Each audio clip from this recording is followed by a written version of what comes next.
My people, what's going on? This is your boy Monroe, aka He Smiles, your essential life coach, and I want to welcome you to the Naked Truth Experience. Yes, y'all, we are back, and I am so excited to have you here once again. As I always say, it is 9 o'clock on the East Coast, it's 6 o'clock on the West Coast, and y'all can figure it out in between, but I'm so excited to have you back in. I think this is like episode 27, y'all. Like I said, you keep coming back, and I'm so grateful. If this is your first time, welcome to the community, welcome to the family, and I hope it's not your last. And if this is your 27th time or any other time in between, thank you for sticking in there with me. Now, listen, as you come in the room, get in those comments. Let us know where you are viewing from. Let us know who you are, and talk to your neighbors. Say hello to your neighbor. This is a community. Always, please help us in our social media efforts. So we want you to like, subscribe, and share, y'all. Go on our social media pages here on Facebook, YouTube. Go ahead and subscribe. And then also make sure that you like us and follow us on Instagram. Also, to continue that community and that conversation, like I say, from week to week to week, I want you to go ahead and get in that Facebook group. The Naked Truth Experience Facebook group is where we will continue to grow this community. And we're going to be talking about some heavy things. You know, I bring you amazing guests, and tonight is no different than any other night. I have some wonderful guests. And tonight we're going to be talking about a very important and serious topic, which says enough is enough, right? Love is not violence. And this is in honor of Domestic Violence Awareness Month. And again, I want to say this, that for any of you out there who may be viewing this program, whether live or on the replay, and if you are triggered by some things that may be happening on the show, things that may be discussed because of maybe some personal experiences or things that you've heard about or known about, we're definitely going to have some resources at the end, because we want to make sure that you know you are not alone. Okay. Also, I want to say that if you're viewing this live and you know somebody who may be in danger, or if you know somebody who is just unsure of the situation that they're in, invite them to tune in. Because again, we've got Nia Ridgle, who is a licensed therapist. She's going to be on tonight. And then we've got April Hernandez-Castillo, who is an author and an actor. And she's got a new book, a new memoir coming out, and she's going to share her personal story. So I want to get the show started. Let's go ahead and welcome Nia Ridgle. Nia, where you at? My therapist, entrepreneur. This is my sis. What's going on, sis? How are you? Listen, I keep it real on the Naked Truth. It was a little touch and go here. Our technology sometimes, but you are here. Yes. How you feeling? You good?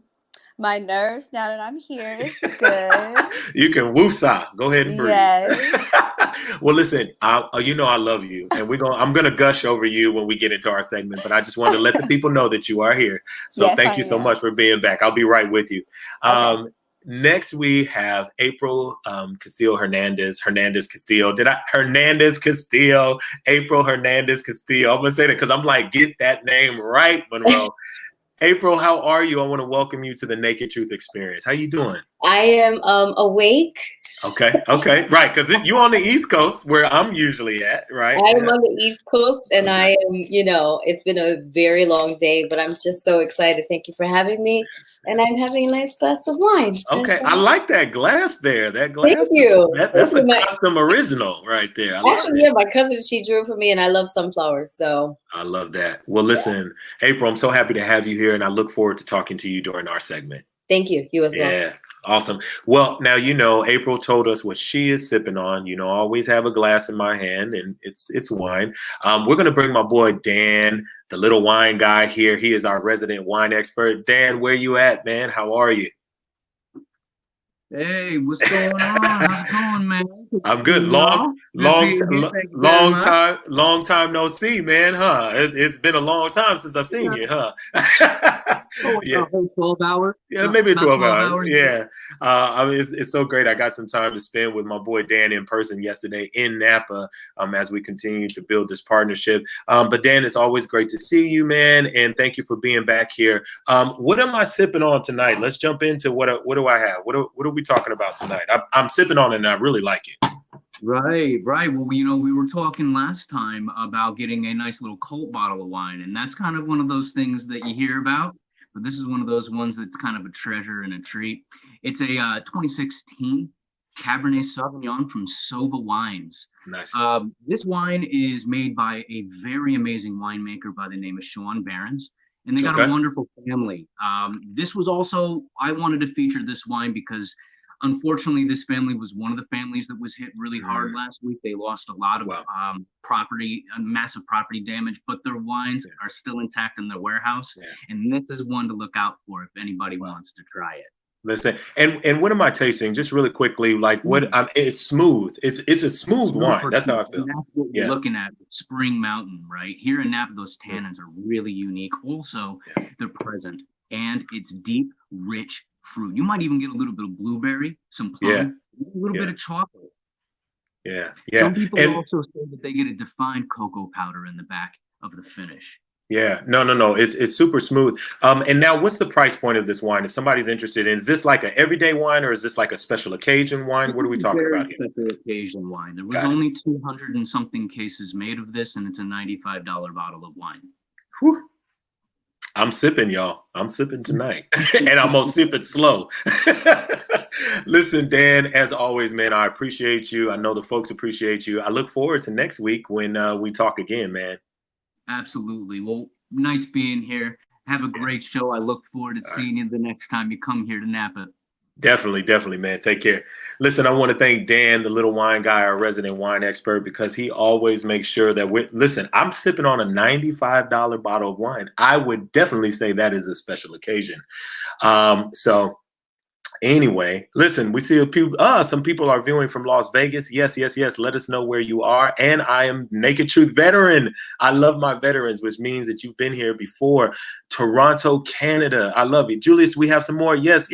I see you. That makes me light up. I'm excited about tonight's show. Greetings from Toronto. Shelly Champion. We love you. Listen, I want to go ahead and bring Nia back on because we want to go ahead and get into our discussion for this evening. So Nia, where are you? I'm going to go ahead and pull up my notes here. Nia, hey. $95 of listen. Whew. It's a special. Listen, I know. It's a special occasion. Nia, you are no stranger to the Naked Truth experience. As a matter of fact, you are one of the all-time favorites here. I get a lot of people all the time asking me, like, hey, when you bringing Nia back? So for all you've been asking, she is back here. And I got a chance to see you while I've been here in California. So it's been awesome to connect with my people, my loved ones. So Nia, we're talking about something very serious here. October is National Domestic Violence Awareness Month, and some people may know it as intimate partner violence. And so I just wanted to, first of all, when I approached you about being on tonight as our therapist and really kind of giving us some insight into what is love? What isn't love? Why do sometimes those who are being abused, why does it seem like, and I say seem like because from the outside, people say, why don't you just leave? You can just leave and different things like that. We want to talk about some of those things. We want to talk about like, what is abuse? What is abuse? Because I think, in doing some of my research, some people think that abuse is only if you've hit me. Right. And so we want to dispel some of those myths. But just even in your practice, let's start there. How prevalent is it with some of the people that you encounter that are experiencing intimate partner violence? Yeah, absolutely. Well, I wanted to come on to lighten the mood because I know that we're talking about a very, very, very deep topic. And I want us to be able to be deep, right? So I wanted to brief us. So I want to talk about before I get started, triggers, right? Because they happen, right? So some of you who have been in domestic violence relationships or currently in one, grew up in domestic violence households.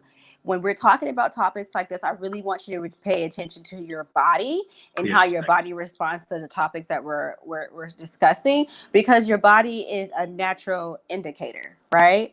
Before stoplights and things came about, human beings, we're very instinctual people, right? So anxiety may come up, palpitations, like heart rate racing, irritability, frustration, right? So I want, for those viewers who may be contemplating or want some more evidence, listen to your body. Get inside your body. Okay. That's really good. So I wanted to just lead in with that because thank you. I want to respect the fact that you are talking about this, right? And I want to first praise you and give you homage for taking the far right and just really going with it. So I'm grateful. I'm thankful to be here in this space and to support your audience with talking about this, and then two, to make more safe people. So if they're in a supporting someone in a relationship that may be violent, or they may come against someone who we're giving them the information. So thank you for taking this leap of faith. And I appreciate you starting out with that and as I said in my intro, definitely, I know this is a heavy topic. So thank you for reminding us to definitely listen to ourselves. I want to just for some define what intimate partner violence or abuse is, and then we can go from there. So intimate partner refers to both current and former spouses and dating partners, and it's abuse or aggression that occurs in a romantic relationship. It can vary in how often it happens, how severe it is, and it can range from one episode of violence that could have lasting impact to chronic and severe episodes over multiple years. This is a definition from the CDC. I wanted to point this out because I think it's important for people to understand. Some people may say, oh, well, he just hit me one time, or she just hit me one time, or this has been happening for 10 years. Talk to me a little bit about even identifying abuse and knowing what that is. Yeah. So a really great book to read is The Four Agreements. As we discussed, integrity, because that's what we're going to talk about right now. In the book, it talks about how anytime you go against your body and what's best for your body, and you speak against yourself, that is a form of sin. I would say in the therapeutic world, that's a self-abuse, right? Self-abusive behavior. So that's what makes domestic violence a very spectrum experience, right? Because like you said, you can have someone that gets encounter one time, multiple times over multiple years.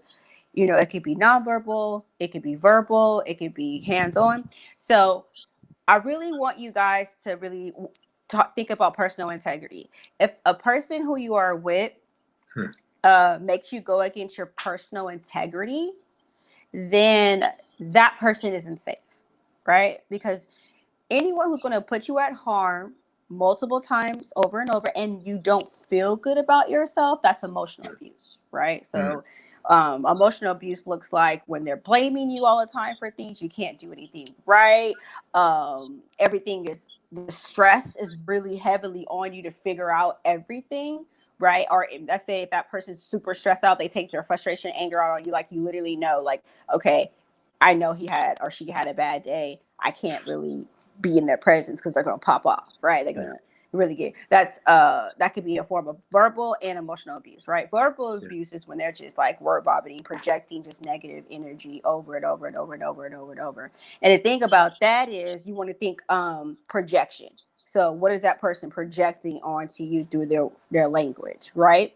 So I really want people to think into context like that. Now, physical abuse, that's that's actually physical, getting hit. But a lot of physical abuse comes from anxiety, right? That person has a lot of anxiety, right? And either they don't have the coping skills to really self-regulate, to calm themselves down. And what they're looking to do is get that energy out, right? And the reason why they victimize people is because they're so enmeshed with the anxiety that they actually don't even see a person. So that's why they come back very remorseful, because it's a blackout almost. Wow. Okay. So we're talking about something. First of all, there's two things that I want to point out in just what you said. Number one, I think a lot of people are easy to recognize the violence. They hit me.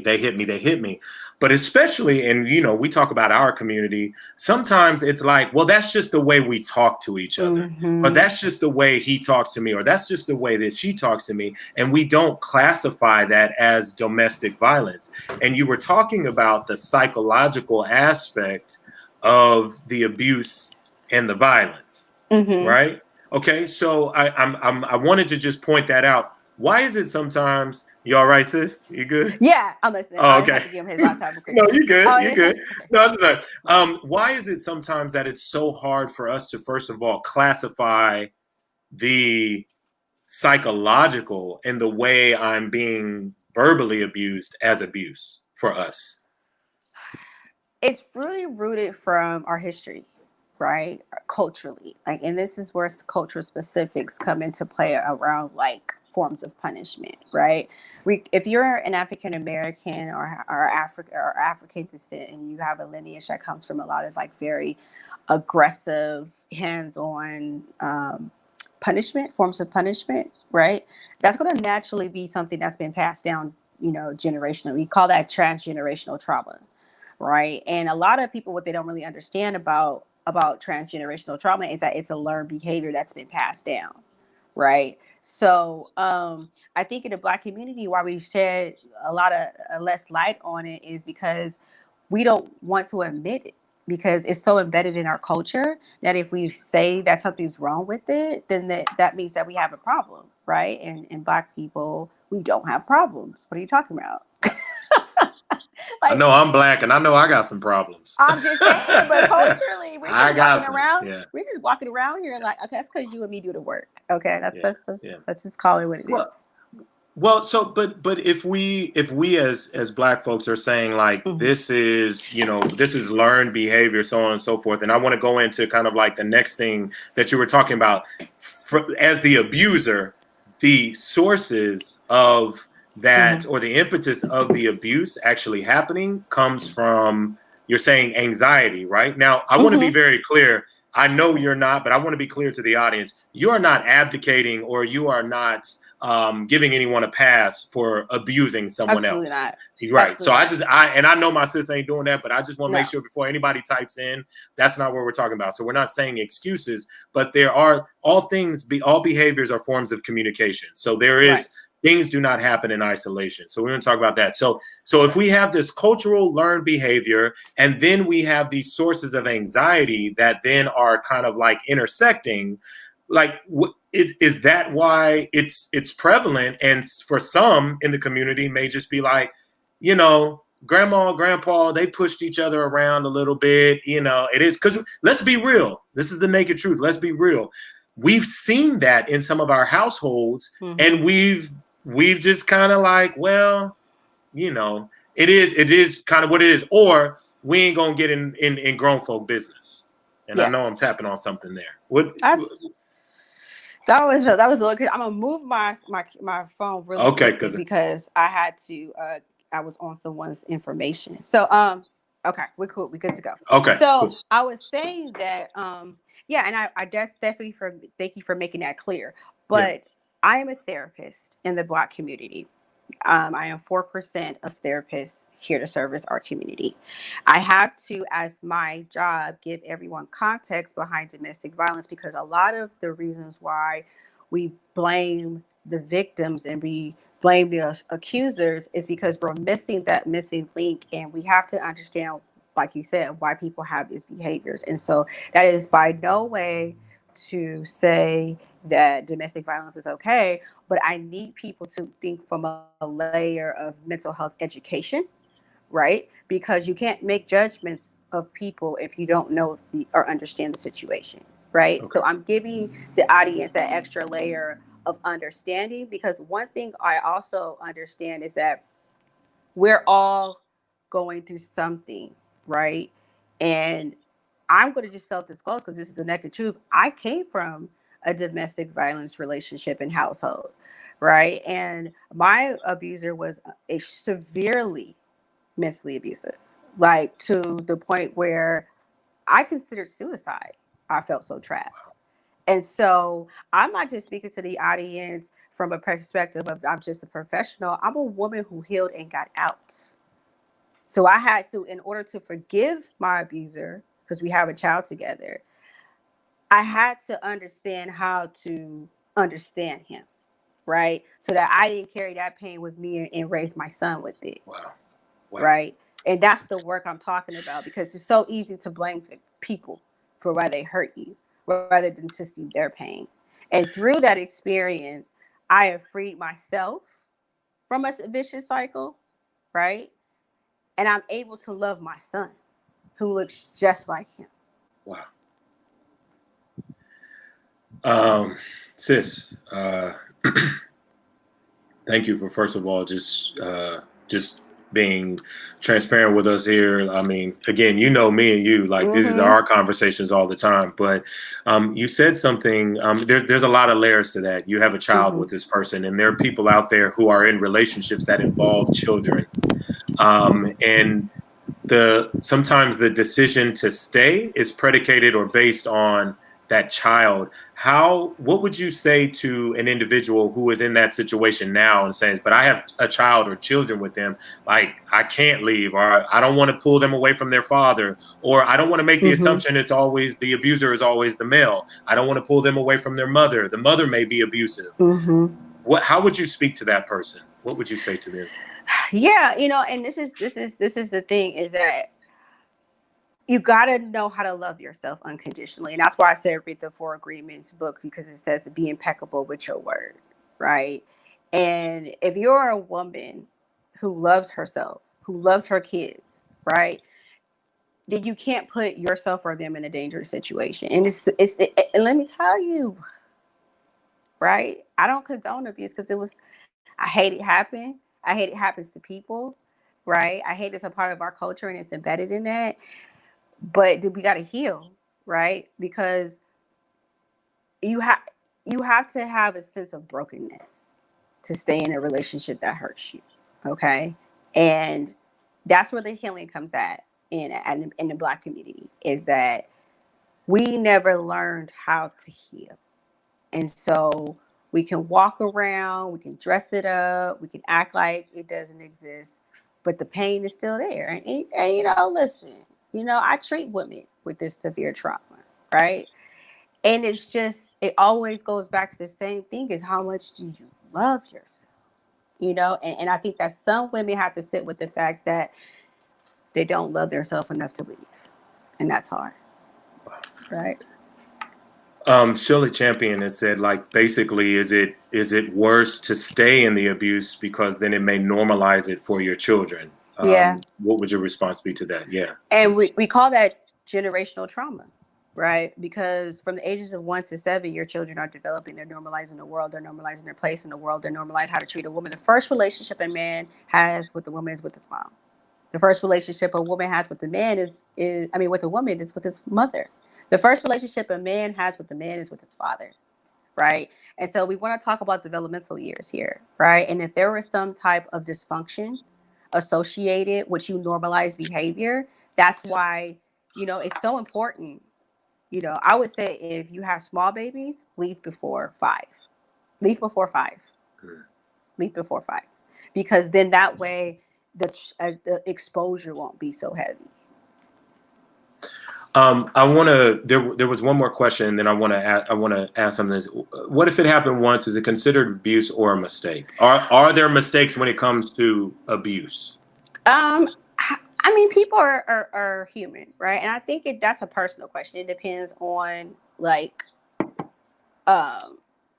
what's your deal breaker, right? What's your deal breaker, right? If you're like, okay, this person has so many other attributes and it happened one time, however you feel comfortable, that's a personal choice.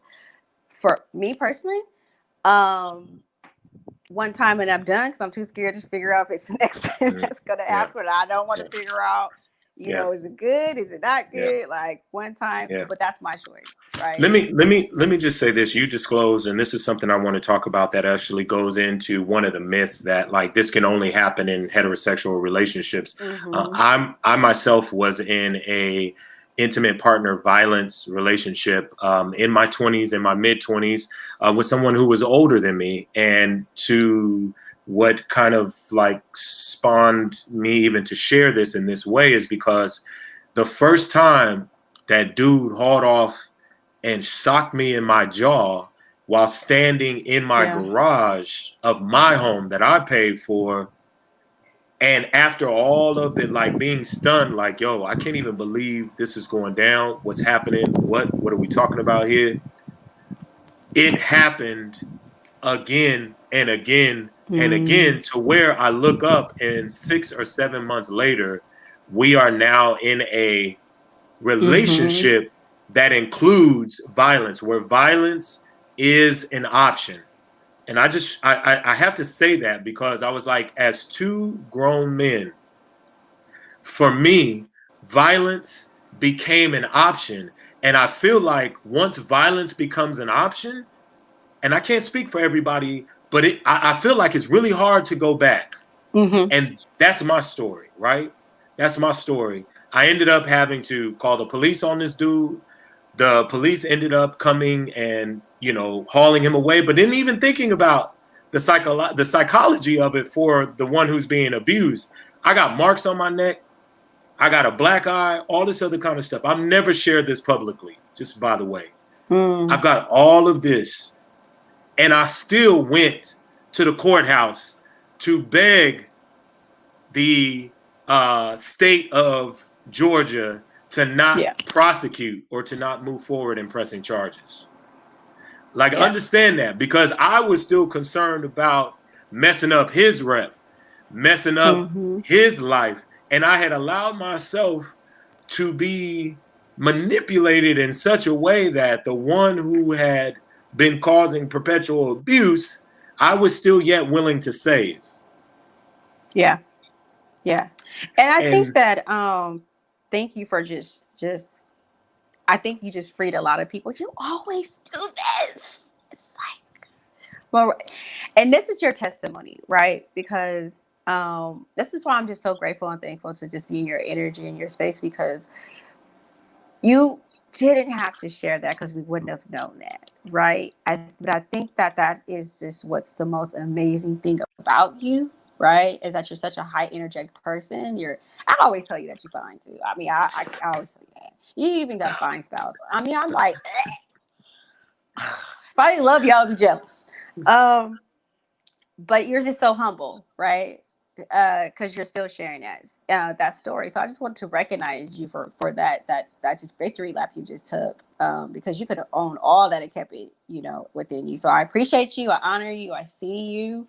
And so I just think that this is a very great healing space, you know, for people, especially when we're talking about domestic violence, because, you know, it is a choice, you know, and there's also forgiveness for us that we have to go through. And that's what I was saying. Like, sometimes you have to like really recognize with the fact that like, you may not love yourself as much as you think you do. Right. And in the Black community, we know how to dress up pain really good to the point where we manipulate our own selves. And so, you know, as a Black clinician, I just really want to employ people that when you suffer in silence, you kill yourself slowly every day. It doesn't get better. It's not going to be that one time, that one chance, that one job, that one opportunity. It's just really you coming to a point where you got to get out. Right. And Monroe, I mean, I'm pretty sure you had that aha moment, you know, but it took you a while. But sometimes even making a choice to get out hurts more the actual physical pain. And that's the part that's not fair. And Nia, and thank you, sis. I mean, for just, you know, again, validating a brother, uplifting a brother. I appreciate you, because that there's a lot that's wrapped up in what I share. But let me say this: we're going to get ready to transition. But for anybody who's watching this segment, we're going to come back with Nia and April. I'm going to talk to April right now, but we're going to come back with Nia and April, and we're going to talk about, because some easier said than done, right? When we're saying things like love yourself more, you got to get out, you got to move. Like, we're going to talk about like, what does that actually really, really look like? Before that, we have a question. Go ahead, Julius. Can you put that up there? We had a question that'll go ahead and make our transition to the point about us not loving ourselves in the context of heterosexual relationship. Women stay because we've been socialized to believe that we are not worthy unless we have a man. People would rather stay than be single. also, right, socioeconomics plays a role, right? And this is what we were talking about, when sometimes it's like easier said than done, and especially if you're talking about maybe a woman who has kids or multiple kids, or if that individual had become their lifeline for sustaining sustenance, stability. There's a lot of things that I think that play into that, and I'm going to use that to transition us to our next. But Nia, we're coming back to you. Yes. In our last part. Thank you, keep sis. That I love you. I'm gonna touch on that too. Okay. I love you. April, where are you? I'm here. How are you? I am well. Let's just raise a glass for ourselves, Monroe, because we left. You feel me? We left. So cheers to you. Cheers to you. Cheers to you. And April, here's the thing. I don't know your story and you don't know my full story, but I know it wasn't easy. I know it wasn't easy. And we're going to get into that. I want to first just welcome you, April. It is such a pleasure to have you. I've known about you for a while because our mutual friend, your brother, my partner in crime is what I call him. And he's also been a guest on the show, the Black Male Edition that I had a couple of months ago. But Marcus Strother, I want to thank him for making this connection. But many other people definitely may know you because you hit our screens quite frequently. You're an actor. You're an author. We're going to talk about your memoir that's going to be coming out. You're from the Boogie Down Bronx over there on the East Coast. April, just give us a little bit, your own personal introduction. Who are you and what's going on? How you doing? Oh, who am I? I am a creative being. I'm an artist. I'm a dreamer. I'm alive. I'm free. I'm a mother, wife. Also, I'm an actor, speaker, and author. And really, most importantly, I am a survivor. Yeah. All of these things that you talked about, most times people will associate that with strength. Right. With, you've got passion, you've got this fire, you've got determination. You're not going to let anything get in your way. And you also said you are a survivor. So for somebody who's looking out there and saying, well, you don't look like somebody who would have been victimized. You don't look like somebody who would allow somebody to abuse you. What would you say to people about what the face of abuse looks like in all the things that you just talked about? I always love that, right? Because what does a face of abuse look like? People assume that when you have been abused, it's because you've either grown up in the urban community, aka the ghetto, right? Or that you've come from just low income home, or, haven't had the best education. But I think all of that is just a lie.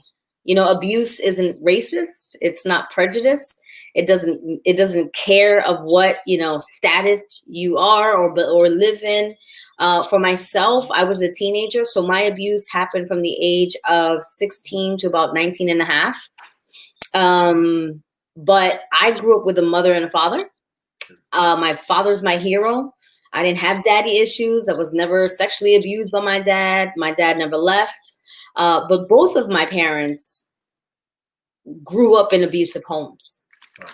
So it's a miracle that I didn't see it in my home, but yet I still experienced it. So that's why I truly believe that abuse is generational.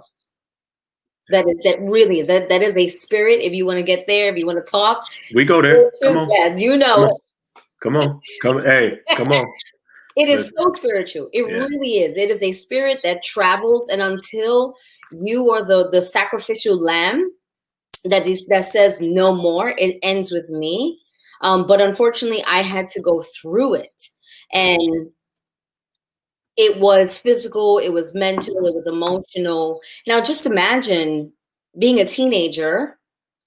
How can you identify what is abuse? Yeah. And I think for many women, and even for men or whomever is going through experiencing abuse, we don't even really know it's happening. Right? You don't talk to us about that. Why would you say, because we talked about the physical and the verbal, right? And we talked about that many people can identify like, oh, he hit me, she hit me, he hit me, but they don't see the way in which someone is mentally abusing them. And so if that speak to that, why would you not be able to recognize it at that point when you were experiencing? Well, for myself, when he first slapped me, I really thought like, oh shit. May I say, oh shit? Oh, this is grown folk.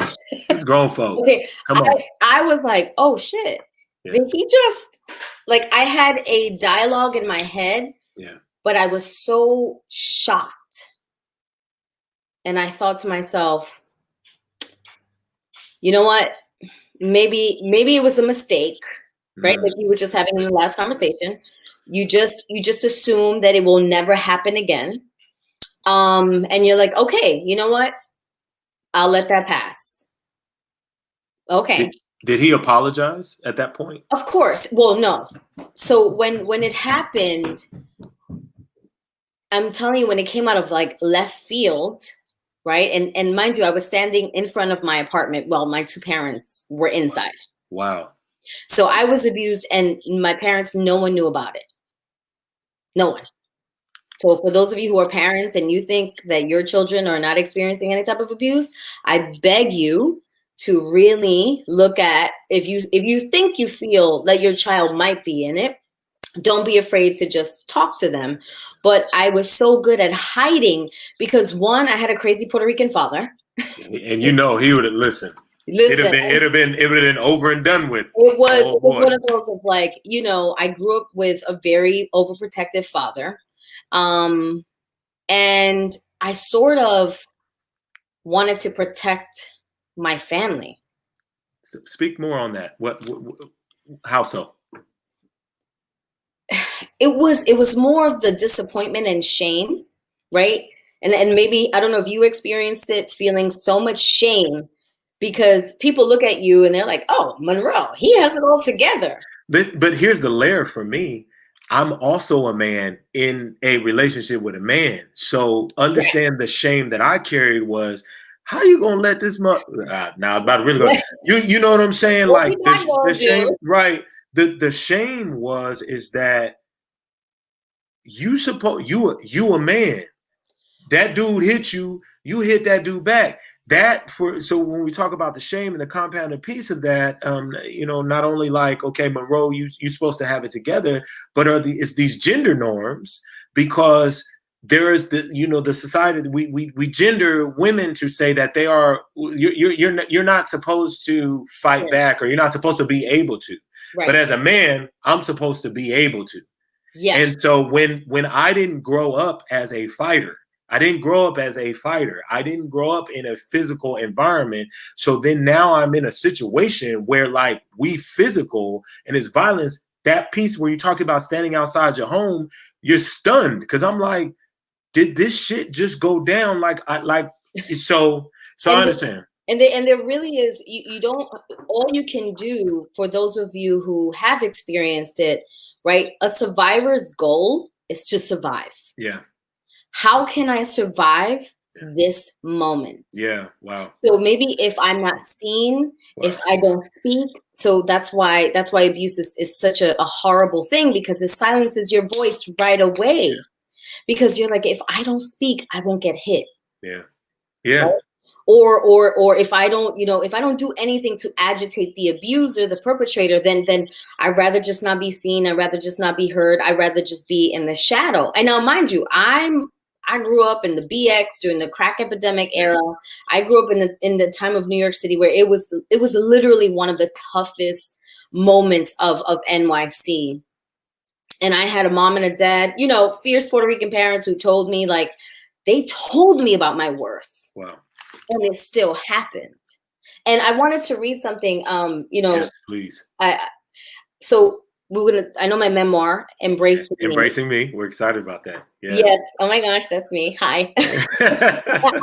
So I wanted to share, I wrote one of the chapters is called why did I stay?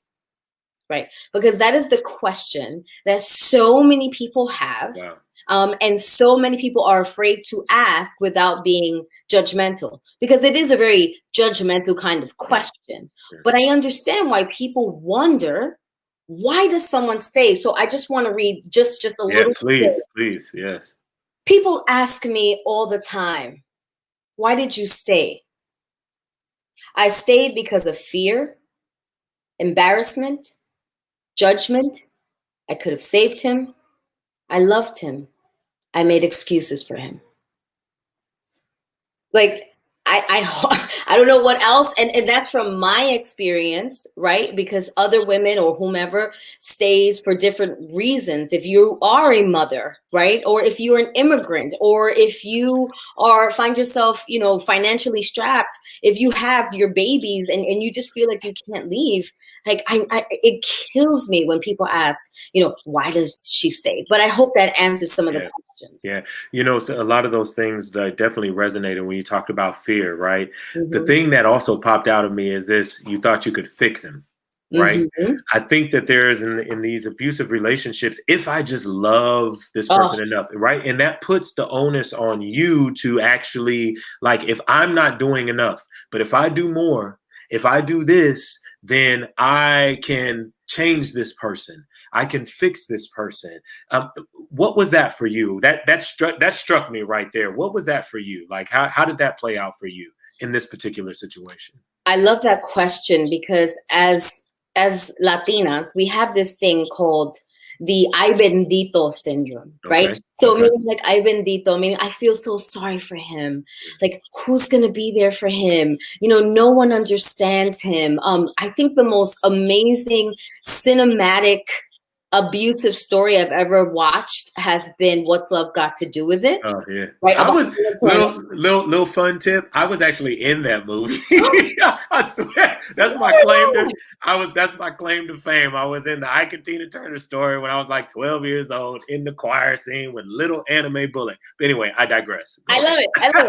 So it's such a powerful scene, and so transparent for her. I think she's with her friend, and I think this is when she goes and she teaches her about Buddhism, but she goes, I know what it's like I know.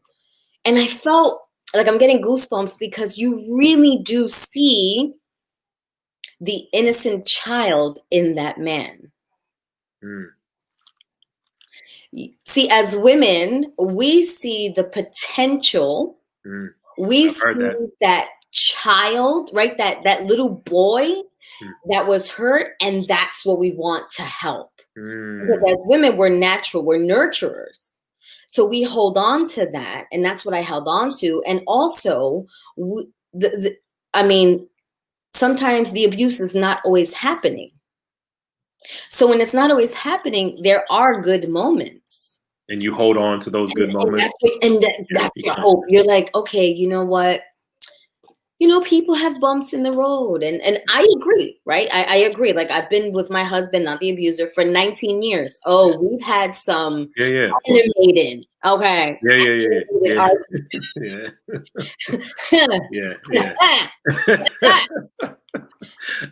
I may be 5'1", but I am.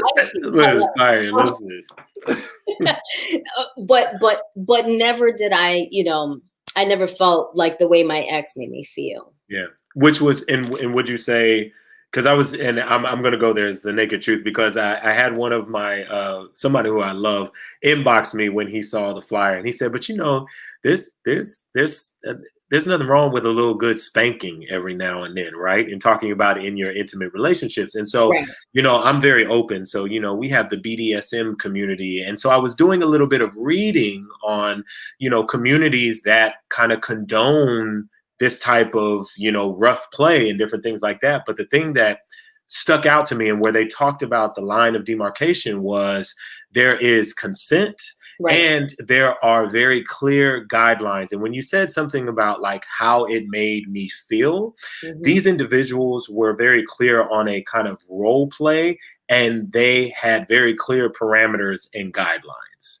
Right. So it was interesting, you know, even and I for anybody who might be into that, right? Because it struck out to me that there are intimate partners that may indulge in different, you know, in different styles of engagement and sexual play or role play or whatever the case may be. But when you said how your husband makes you feel versus how that other person made you feel, which I'm assuming was unsafe. Oh yeah. You know, I think that's a very clear line for someone who may be wondering, like, am I being abused? Right. Right. Do you feel unsafe? And going back to what Nia talked about in the beginning, is what that person is doing, is it making you feel bad about yourself? Is it making you feel less about yourself? I think is some great indicators of, am I being abused?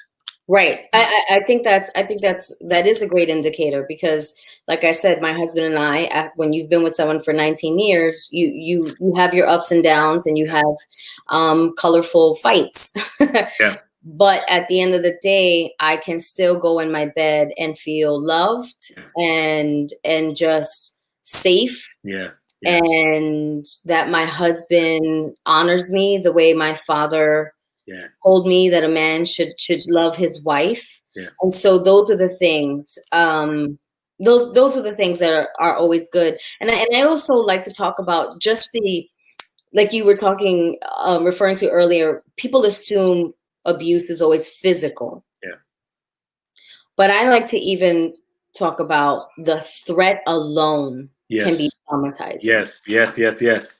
Just the threat of, you know, one of the tactics that my abuser had was he would clench his jaws like a pit bull. So I have a thing with pit bulls. I don't really like them. It just look at like a pit bull, right? The pit bull has nothing to do, but he would clench his jaws, and he would clench, you know, make a fist, and no one else would see it but me. And that to me was always like, be aware. Yeah. Stay in your place. Wow. And it's good that we need to talk about just the threat of it, because like Nia was saying, everyone has like their moment, like their threshold, their, oh no. So just the threat alone for someone, it can be traumatizing. And for you, that might be your sign to be like, you know what? I don't really need to deal with this. Yeah. Listen. In the words of my husband, when we were having a fight years ago, he said, I love you, but I love me more.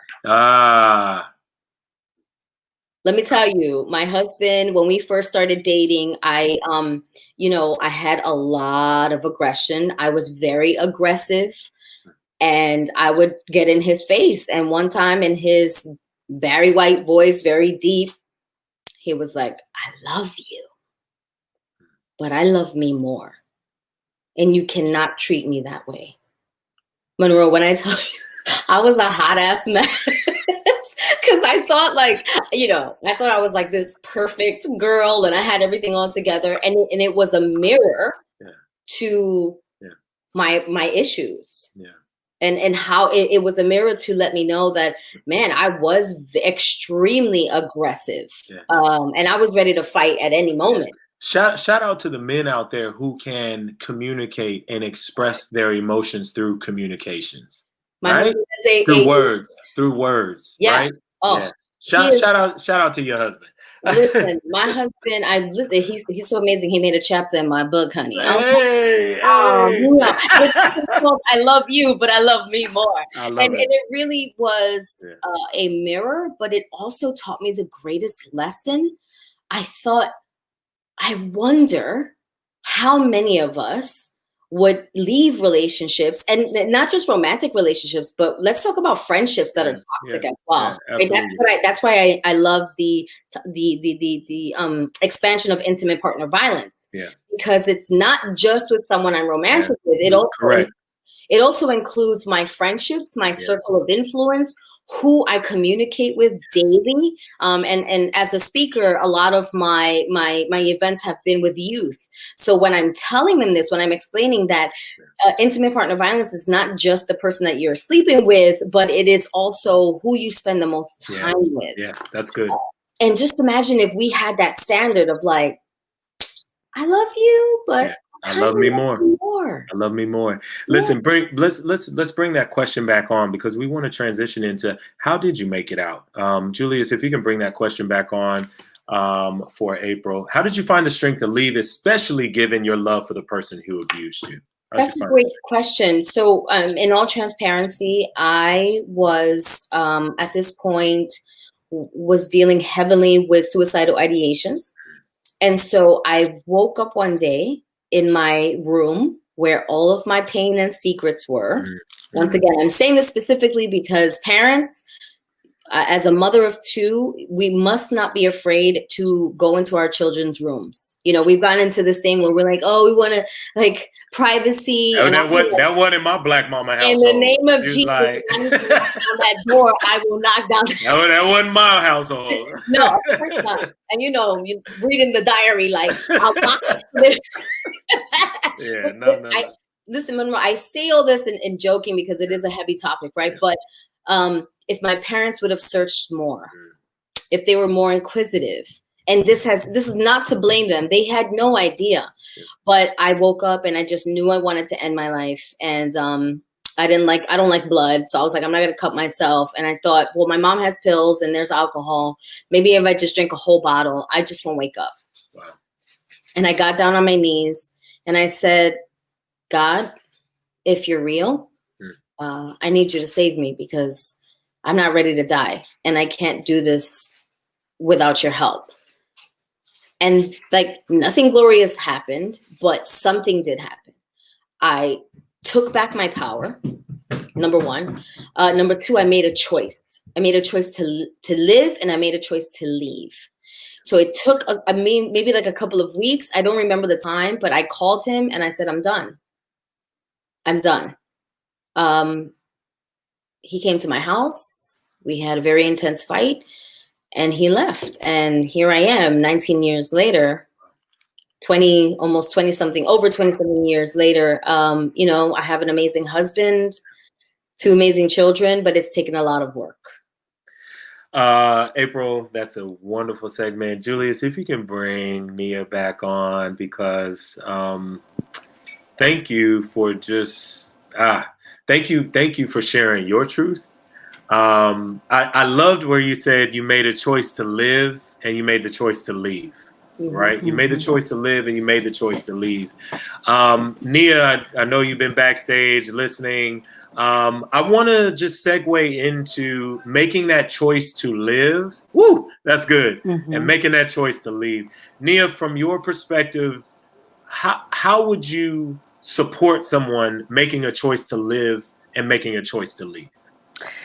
Yeah. So April, girl, like I felt your energy and your power. So I just want to recognize the goddess in you. Like, you are a true warrior, and I understand, you know, how hard that might have been to what we're going to talk about, the spiritual side that you have brought up. And I think that this is where mental health and spirituality combine together, right? Because what we're talking about is brokenness, right? You get to a point emotionally that you've broken yourself so much you don't trust yourself. And so what ends up happening is that abuser becomes the person who runs the show, because you've rejected yourself so many times, right? That's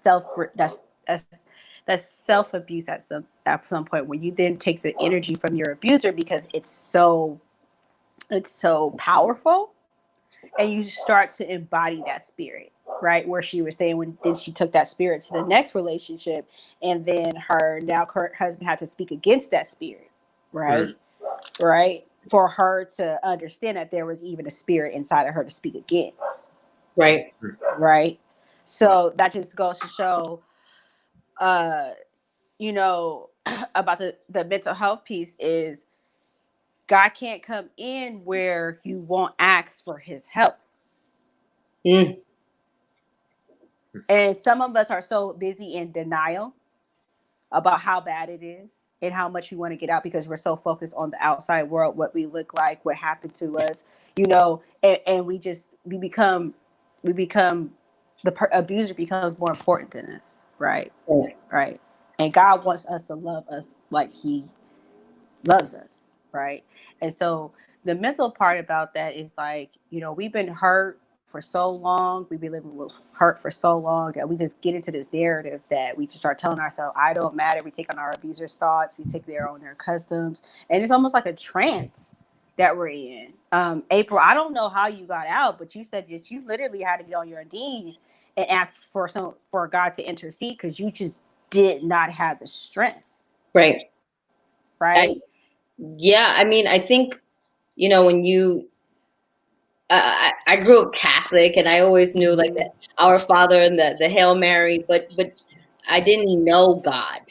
I knew of him. I didn't know God personally, but I feel like it was in that moment. I mean, I know it was God's hand, and it was only because of God that I'm here able to talk to you. But I think you get so desperate, right? You're just like, man, at this point, it's either death or life. Wow. And when you come close to death, when you actually have a face of death and you assume that it's someone who loves you, it really does something to you psychologically. Absolutely. And what we call that is a self-fulfilling prophecy, where you literally have signed a contract and you're holding yourself hostage to the commitment that you've made with yourself that speaks against you. Right. And so where that separation needs to happen is because you feel bound to that. Right. And we're talking about women who are having suicidal ideation right now, right? Who suicidal thoughts, maybe contemplating about it, maybe even playing around with a plan, you know, romanticizing it, because you get to that point where you're just like, the only thing you can think of is getting out. And this is your only way out. This is your only where you feel this is your only alternative. Right. So when we're talking about what I would do for that woman is make her write a list of 5 people. 5 people who she know will pick up the phone and come get her. Like, I'm talking about, we all got that writer. You know, that's like, I don't care what we go through. I don't care if I got to jump on a plane. You know, whenever you need me, you know, I'm going to be there. And so for those of you, because sometimes abusers isolate you from those type of people, I just want you to know that even if you called, they would pick up. You got to just know that, right? Right. Even if you've isolated yourself, you're the people in your life, when you call, they are going to pick up. Just know that, no matter how much you betrayed them. And Nia, if I may add on to that, one of the other things that allowed me the strength to leave is in my worst beatings, my moments of just feeling like, okay, my life is going to end. I never stopped hearing my father's voice. Never. It was as if it was just a small little chip in my brain, and I would hear it, and it would be like a whisper. And maybe that was God plus my father's voice. So why do I say that? We understand that how powerful words are. If you are a parent, a friend, whomever, speak life. Wow. Speak life.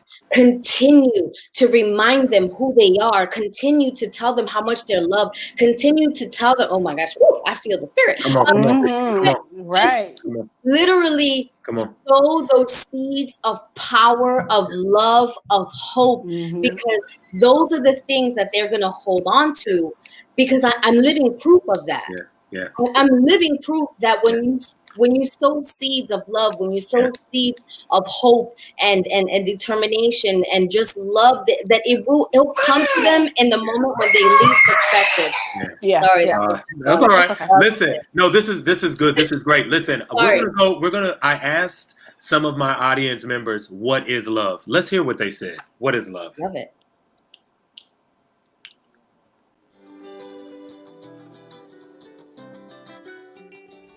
Love is not prejudice, because love is of God, and that love is healing and purely divine.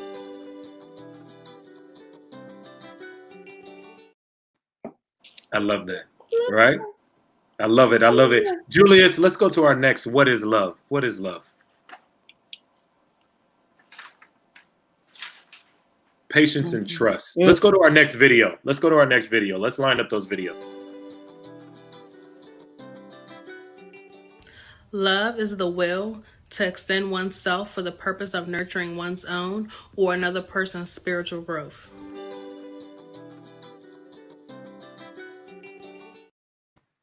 And let's check out our final video. What is love? Love is listening more than talking.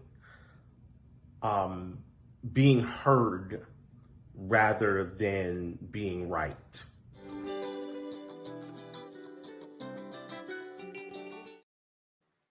Listen, we just have a few more minutes, but I wanted to hear from our audience, our viewing audience, to say, what is love?